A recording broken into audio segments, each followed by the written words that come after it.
Hello అందరికి welcome back to our channel తెలుగింటి తోడికోడలు. ఈ రోజు మన వీడియోలో సింపుల్ అండ్ టేస్టీగా శనగింజల చారు ఎలా చేసేద్దామో చూద్దామా. ఈ శనగింజల చారు ఎంతమందికి తెలుసో కూడా ఈ రెసిపీ మొత్తం చూసి కామెంట్ చేయండి. అలాగే ఈ రెసిపీలో మేము ఏమైనా మిస్ చేసినట్టయితే కూడా కామెంట్ చేయడం మాత్రం మర్చిపోకండి. దీన్ని చాలా మంది జలుబు చేసినప్పుడు కూడా చేసుకొని తింటే మాత్రం ముక్కులో ఉన్నది మొత్తం బయటికి రావాల్సిందే. అసలు మిరియాల చారు చాలా మంది ఇష్టపడారు కాబట్టి, ఎస్పెషల్ పిల్లలు అయితే ఘాటుకి అసలు తినరు కాబట్టి ఈ చారుని అయితే చేస్తూ ఉంటాం. ఈరోజు మా స్టైల్లో శనగింజల చారు ఎలా చేద్దామో చూసేద్దామా.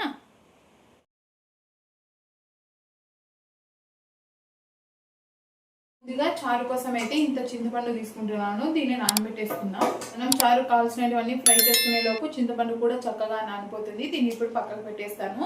ఇప్పుడు స్టవ్ పైన ప్యాన్ పెట్టేసుకున్నాం కదా, ఇందులోకి పల్లీలు అలాగే మెంతులు జీలకర్ర కూడా ఫ్రై చేసేసి పక్కన పెట్టేసుకుందాం. శనగింజల చారులో శనగింజలు మెయిన్ ఇంగ్రీడియంట్ కాబట్టి శనగింజలు కొన్ని ఎక్కువగానే వేసుకుంటున్నాను. అంటే చింతపండు మనం ఎంత తీసుకుంటున్నామో దాన్ని బట్టి శనగింజలు వేసుకోవాలి. దీన్ని ఓన్లీ వీటిని సిమ్లో పెట్టుకొని దోరగా వచ్చేంత వరకు వేయించుకుంటే చక్కగా ఫ్రై అయిపోతాయి. లేకపోతే పైన పచ్చి పచ్చిగాను లోపల పైన మాడిపోయినట్లు అనిపిస్తాయి, కానీ లోపల అయితే అసలు ఫ్రై కావు, టేస్ట్ కూడా అంతగా బాగోవు. నేనైతే ఇన్ని పల్లీలను అయితే తీసుకుంటున్నాను. ఒక గుప్పెడు పల్లీలు అయితే వేసేసుకున్నాను. రైస్ కోసం బియ్యం కూడా తీసేసుకున్నాను. ఇప్పుడైతే వీటిని కడిగి పక్కకు పెట్టేసుకున్నా. 10 నిమిషాలు బియ్యం నానబెట్టామనుకోండి, అన్నం చేసే ముందర అన్నం మంచిగా అవుతుంది. ఇప్పుడైతే బియ్యం నానబెట్టేసుకుంటున్నాను పల్లీలు ఫ్రై అయ్యేలో. కడిగి పెట్టుకున్న బియ్యాన్ని అటు సైడ్ పెట్టేసుకున్నాను. పల్లీలను కలుపుకుంటూ ఫ్రై చేసుకోవాలి. సిమ్లో మాత్రమే పెట్టుకొని, హైలో పెట్టామంటే పైన ఫ్రై అయినట్టు కనిపిస్తాయి కానీ లోపల అసలు ఫ్రై కావు. మేము చిన్నగా ఉన్నప్పుడు తినడానికి ఏ స్నాక్స్ లేకపోతే ఇలా పల్లీలు ఎప్పుడు ఉండేటివి ఇంట్లో. శనక్కాయలు ఎప్పుడు వేసేటోళ్ళు కదా, మొత్తం ఇవి ఫ్రై చేసేసి ఇచ్చేసేటోళ్ళు. శనగింజలు ఫ్రై అయ్యే లోపు కావాల్సినంత జీలకర్ర మెంతులు కూడా తీసేసి పక్కన పెట్టేసుకున్నాం. 1 టీ స్పూన్ అంత జీలకర్ర వేస్తున్నాను. శనగింజలు ఫ్రై అవుతున్నాయి. శనగింజలు ఫ్రై అయ్యే లోపల టమాటాలు ఆనియన్ అయితే కట్ చేసి పెట్టేసుకుందాం. ముందుగా మనం బియ్యం కడుక్కున్నాం కదా, అందులోకి ఇప్పుడు సాల్ట్ వేసేసుకొని బియ్యం కూడా ఆన్ చేసేస్తున్నాను రైస్ అయిపోవడానికి. పల్లీలు కూడా ఫ్రై అయిపోయాయి. వీటిని వేరే దాంట్లోకి ట్రాన్స్ఫర్ చేసేస్తున్నాం. పల్లీలు అన్నీ చూసారా చక్కగా ఫ్రై అయిపోయాయి. మా భాషలో పల్లీలను శనగింజలు అంటారు, అందరికీ తెలియదేమో అని చెప్పేసి పల్లీలు అని వాడుతున్నా. వాడుకైతే శనగింజలు అనే వచ్చేస్తుంది. ఇప్పుడు ఇందులోకి ఫస్ట్ అయితే మెంతులు వేసేసుకుందాం. మెంతులు ఫ్రై కావడానికి టైం పడుతుంది కాబట్టి ఫస్ట్ మెంతులు వేసేసుకుందాం, తర్వాత జీలకర్ర వేద్దాం. ఇవన్నీ కూడాను హై ఫ్లేమ్ లో పెట్టేస్తే పచ్చి పచ్చిగానే ఉంటాయి, కానీ కలర్ చేంజ్ అయిపోతే టేస్ట్ కూడా అంతేం బాగోదు. ఈ మెంతులను ఒక 2 నిమిషాలు వేయించుకున్న తర్వాత జీలకర్ర వేసేద్దాం. మెంతులు ఫ్రై అవుతూ కొంచెం రెడ్ కలర్ లోకి మారుతూ ఉంటాయి, అప్పుడైతే జీలకర్ర వేసేస్తున్నాను.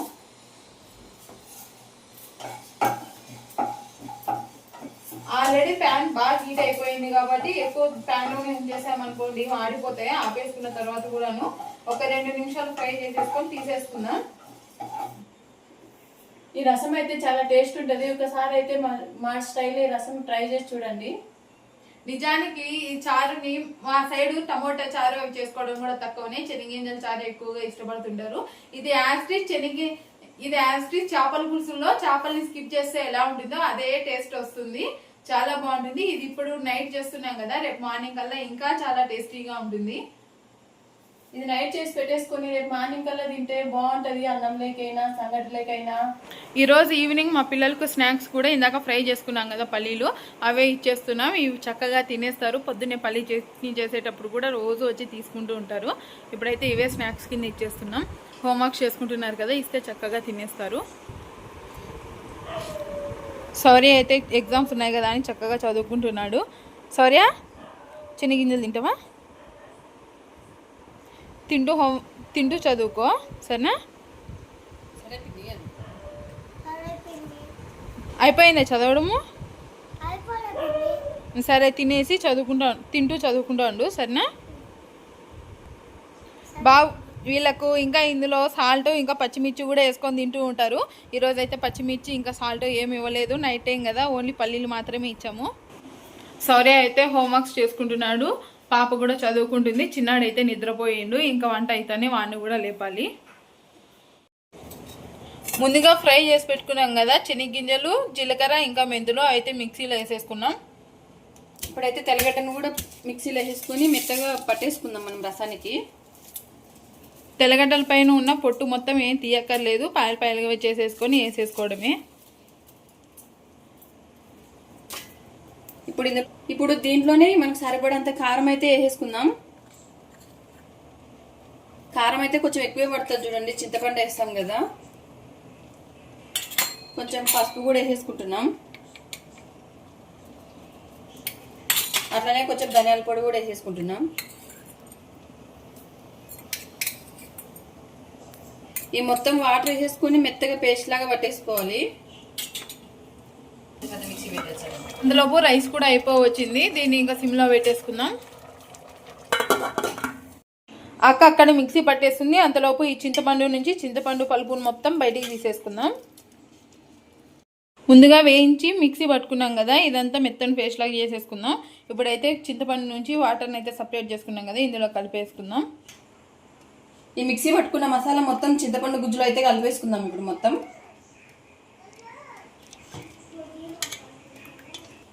చింతపండులో కొంచెమే వాటర్ వేసుకొని నానబెట్టుకున్నాం కదా, అదైతే పులుపు ఎక్కువ అవుతుంది. ఇందాక మిక్సీ పట్టుకున్నాం కదా, ఆ మసాలాలోని వాటరే దాంట్లో వేసేసుకుంటున్నాం. మనం రసం ఎలా ఉండాలో అన్ని వాటర్ వేసేసుకోండి. ఏనన్నా వేసావా నువ్వు?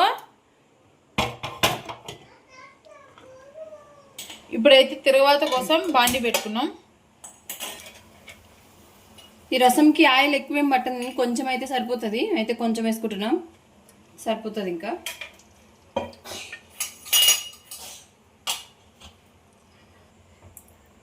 ఆయిల్ అయితే వేడెక్కింది. ఇప్పుడైతే తాలింపు గింజలు అయితే వేసేసుకుంటున్నాం. నేను చితగొట్టేసుకొని 2 ఎల్లుల్లిపాయలు కూడా వేసేసుకున్నాం, 2 ఎండుమిర్చి,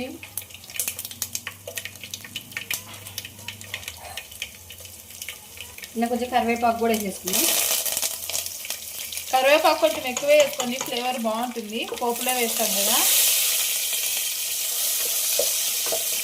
కట్ చేసి పెట్టుకున్న ఎర్రగడ్డలు కూడా వేసేసుకున్నాం.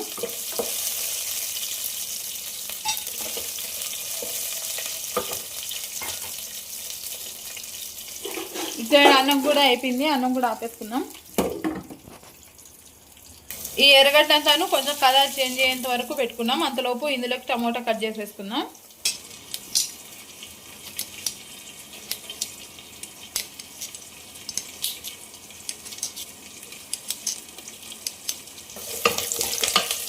ఎర్రగడ్డలు అయితే ఫ్రై అయిపోయినాయి. ఇప్పుడైతే టమోటాలు వేసేసుకుంటున్నాం.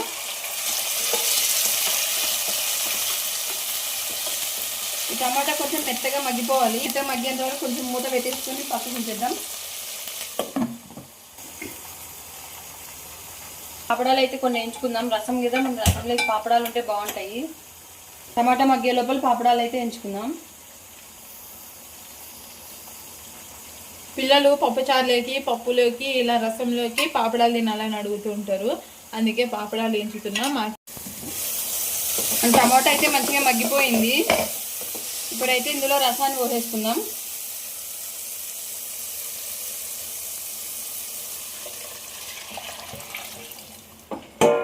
కలిపెట్టండి.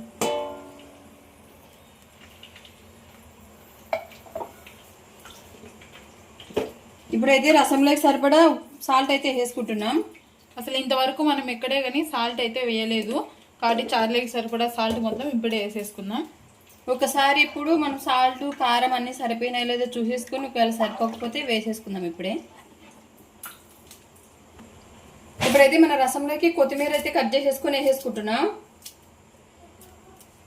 ఈ కొత్తిమీర వేసినాక మూత పెట్టేసుకొని ఇట్లా పొంగు వస్తుంది కదా, ఇది మొత్తం కొద్దిసేపు ఉడికిన తర్వాత ఆపేసుకుందాం. ఇప్పుడైతే మూత పెట్టేసుకొని వదిలేద్దాం. ఇంకా రసం అయితే మంచిగా కాగాలి. అటు సైడ్ ఆయిల్ హీట్ అయిపోయినట్టుంది, ఇంకా పాపడాలు వేసేద్దాం. ఆయిల్ కూడా బాగా వేడైపోయింది. పాపడాలు అయితే వేసేసుకుంటున్నాం.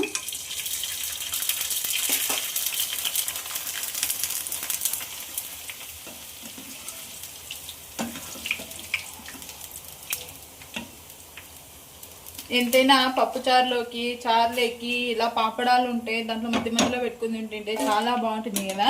మీలో ఎంతమందికి శనగింజల చారు అంటే తెలుసు, అలాగే ఈ కాంబినేషన్లో ఎంతమంది ఇష్టపడతారో కామెంట్ చేయడం మాత్రం మర్చిపోకండి. ఇంట్లో ఏం కూరగాయలు ఏం లేనప్పుడు కూడా సింపుల్గా ఈ సారీ అయితే చేసేసుకోవచ్చు.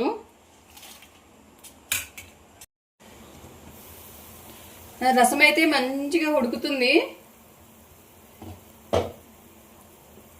అయిపోయిందండి, ఇంకా ఆపేసుకోవడమే. రసం అయితే అయిపోయింది. రసం చూసారా, ఇలా మంచిగా ఉడుకుతున్నప్పుడు దింపేసుకోవడమే. అయిపోయింది రసం కూడాను, ఇంకా ఆపేసుకుందాం. ఈ సైడ్ పాపడాలు కూడా అయిపోయాయి, ఇంక వెళ్ళి పిల్లలకి తినిపించేస్తాం. శనగింజల చారు అయితే నిజంగా చాలా బాగా వచ్చింది. పిల్లలు కూడా చాలా చక్కగా తినేశారు. అందరు పిల్లలు కూడా పడుకోబెట్టేస్తాం. ఇంట్లో పని మొత్తం ఫినిష్ అయిపోయింది. ఈ రోజు మా వీడియో కనుక మీకు నచ్చినట్టయితే లైక్ చేయండి, షేర్ చేయండి, వెళ్తూ వెళ్తూ సబ్స్క్రైబ్ చేసుకోవచ్చు కదా. మరో వీడియోతో మేము ముందుంటాం. అంతవరకు